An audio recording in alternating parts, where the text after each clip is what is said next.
De retour au lac d'Argent, ce premier jour d'ouverture de la réserve, je vais aller voir si le début d'abri a tenu bon. Et voilà l'abri. Je suis quand même assez étonnée, étant donné que c'est des tout petits arbres que j'avais mis là, bien secs. Ils sont encore en place, après 6 mois et une quantité incroyable de neige. Il est exactement dans l'état où je l'avais laissé. Ici, la corde de sisal est encore en place. À ce bout ici, elle est coupée, mais j'ai l'impression que ça doit être un rongeur, parce que si quelqu'un avait voulu le défaire, ils auraient défait l'autre corde aussi. En tout cas, c'est vraiment étonnant. Peut-être qu'un jour, je viendrai coucher ici. On a marché environ un quart de la circonférence du lac. C'est vraiment beau. Personne. J'ai vu un chevreuil. C'est tout.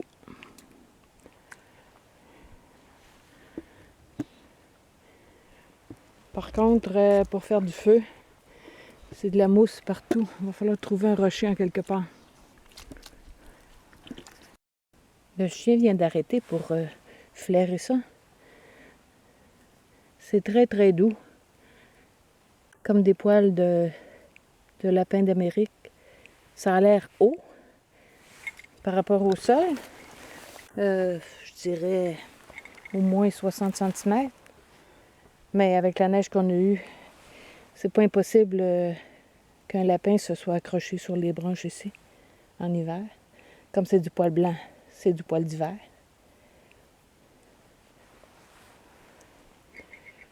Il n'y a pas vraiment de sentier de randonnée, plutôt un sentier de chasse.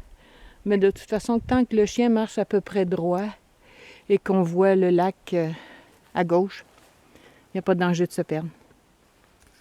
On m'avait dit qu'il y a une chute en quelque part au bord du lac, mais j'entends rien. Le lac est beaucoup plus grand que ce que je croyais. Ici, on est dans la première baie seulement.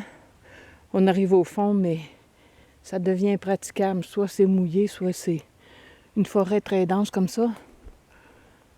Donc, je vais revenir sur mes pas jusqu'à trouver un endroit propice pour faire un feu. Ici, il y a une belle grosse roche et du bois pourri, mouillé, imbibé. Si j'arrive à le déplacer, peut-être que je pourrais me faire un coin de feu sécuritaire.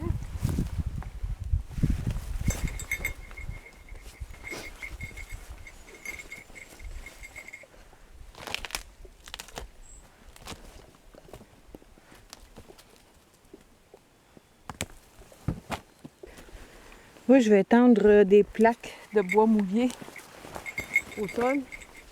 Comme ça, le feu ne pourra pas se répandre. Et puis, il y a de l'eau juste à côté.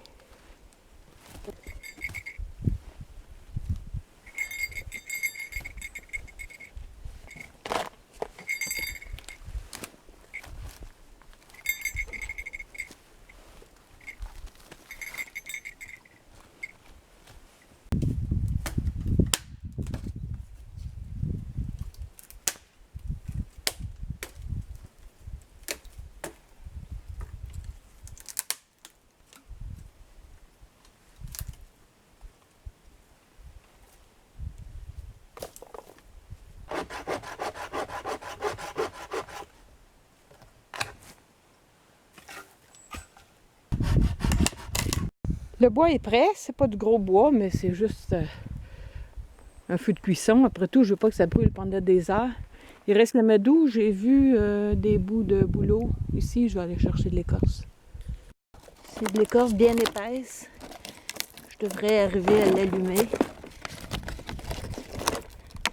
Même si elle est un petit peu humide en dessous.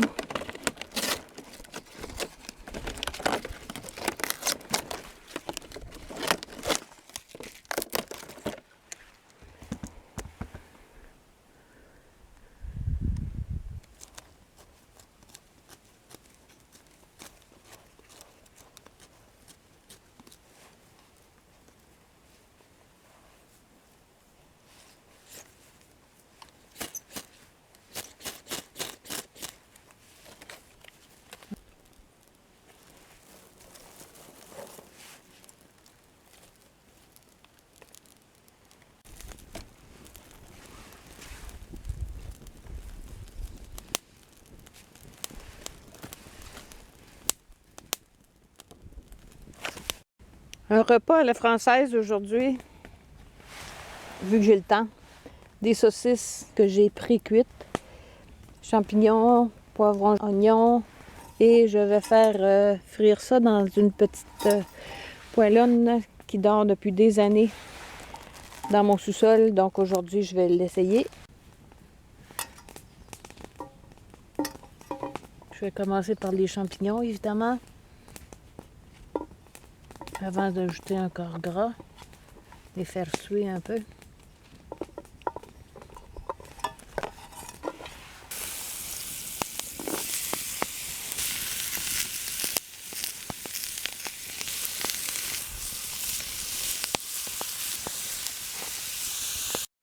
Un petit commentaire à propos de cette gamelle.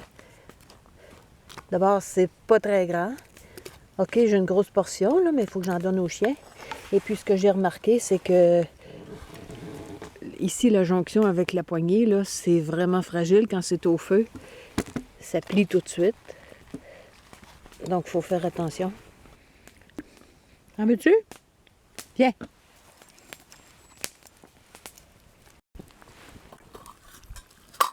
L'eau est prête. Avant de rajouter du bois, je vais mettre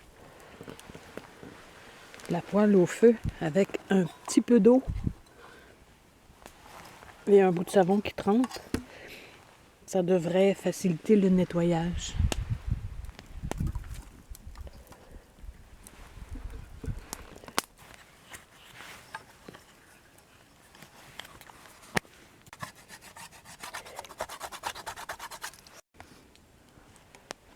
Bilan très négatif. Ça tient pas. Ça fait deux, trois fois que je revisse.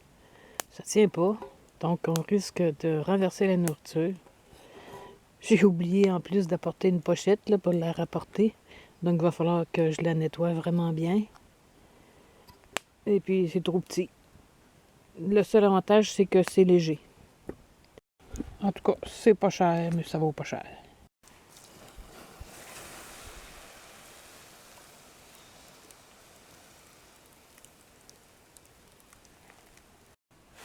C'est quand même étonnant comme du bois pourri et mouillé a quand même brûlé un peu. Il faut vraiment être prudent. Ce qui reste est bien froid, mais je vais quand même faire un dernier arrosage.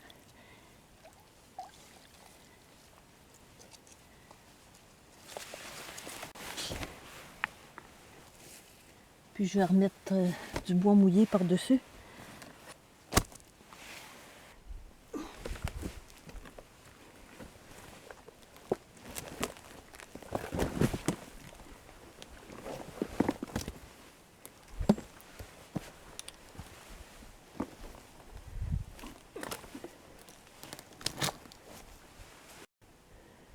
Plus de traces.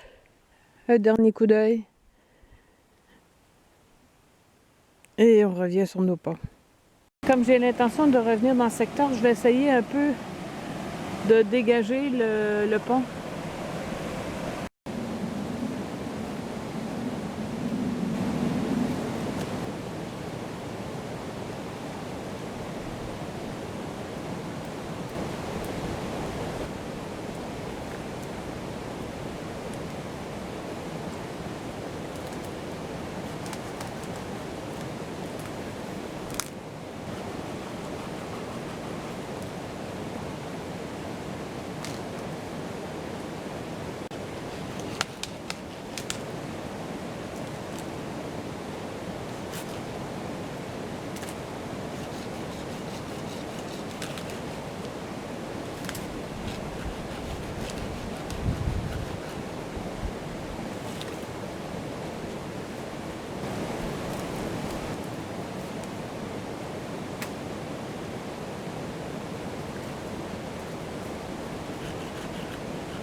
J'ai pas réussi à enlever les arbres parce qu'ils sont trop gros pour ma petite scie.